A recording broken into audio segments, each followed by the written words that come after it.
Bagi teman-teman yang nggak punya Tuhan, sini merapat. Dan bagi non-muslim, mari dengarkan ya. Hidup pertama manusia itu, yaitu di alam rahim. Ketika mereka jadi segumpal daging. Di saat itulah pertama kali ruh ditiupkan. Jadi kita pernah hidup di alam rahim. Di alam rahim adalah alam yang sangat panjang bagi bayi yang dikandung. Lalu mereka akan meninggalkan alam rahim. Bukan berarti mati, tapi seakan seperti sudah meninggal. Meninggal alam rahim lalu lahir ke dunia, yaitu alam kedua. Alam kedua yaitu dunia ini yang kita tempati sekarang ini. Nah, hidup di dunia ini, disinilah perjalanan hidup sebenarnya, mencari bekal untuk kehidupan kita berikutnya. Nah, setelah kita dewasa dan tua dan meninggal alam dunia, yaitu kita semuanya akan masuk ke alam kubur. Nah, di alam kubur, perjalanan hidup manusia itu sangat panjang. Jauh lebih panjang daripada kedua alam sebelumnya. Ya, ini kita bicara soal akal dan logika. Pada kenyataannya, kakek moyang kita sudah ratusan bahkan ribuan tahun di alam kubur. Jadi mereka sekarang di alam kubur, begitu juga kita nantinya, ya kan?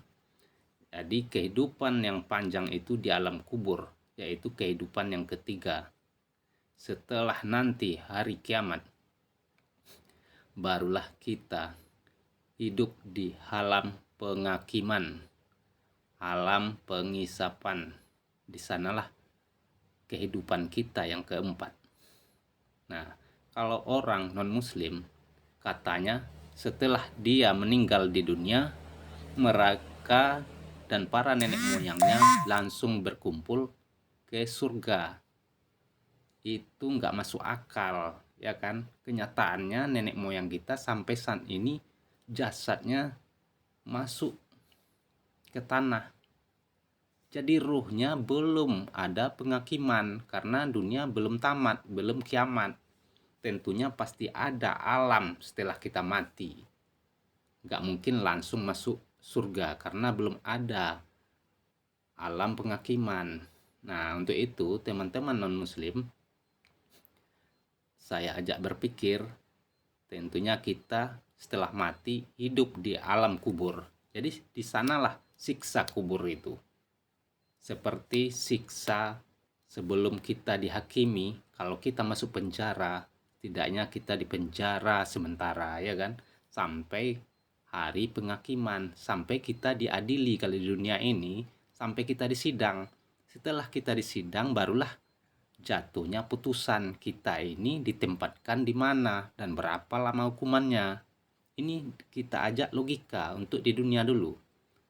Nah, setelah itu nanti dunia kiamat, barulah kita ditentukan di mana kita ditempatkan, di surga apakah di neraka, dan berapa lama kita dihukum di neraka.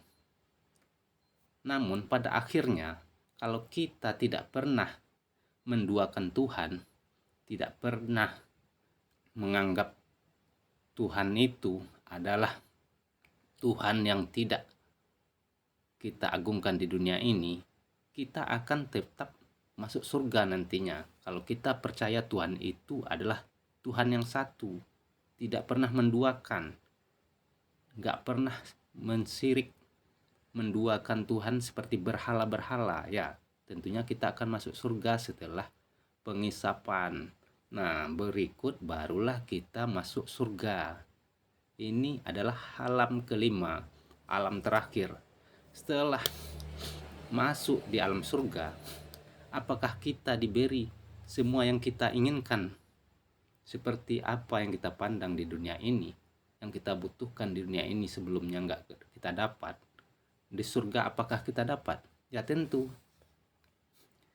Karena apapun yang nggak kita miliki di dunia, kita dengan sabar, kita menahan segala sesuatu dengan secara tidak mampu, tentunya nanti Tuhan akan memberi apa yang kita minta di surga nanti. Nah, di sanalah kita baru bisa menikmati apa-apa yang tidak bisa kita nikmati di dunia ini. Di sana kita kekal. Nggak ada di sana kita berdoa, beribadah, nggak ada lagi. Karena kita di sana sudah ditetapkan. Kita tidak perlu mengapa-ngapa lagi, berusaha mengapain. Karena semuanya ada di sana. Ya, begitulah alam surga. Bukan seperti non-muslim bilang. Surga itu nantinya seperti para malaikat, yang mana malaikat tidak punya pasangan, tidak haus, tidak makan. Ya, kalau kayak gitu surganya, ngapain ya kan? Surga yang seperti apa yang kita impikan? Ya, kalau kayak gitu surganya, berarti surga itu sia-sia dong. Jadi surga itu seperti kayak mana dulunya Adam dan Hawa menikmati di surga itu, ya kayak gitu kita. Cuman zaman Adam dan Hawa ada hukum-hukumnya yang tertentu, ada pantang dan larangan. Namun nantinya pantang dan larangan itu tidak ada lagi, karena kita sudah menghisap diri, karena semuanya sudah kita tebus di dunia ini. Ya begitu ya teman-teman, untuk mengasah hati dan pikiran kita, bagaimana sebenarnya kita akan kembali nantinya. Nah, jangan lupa di follow ya channel saya dan subscribe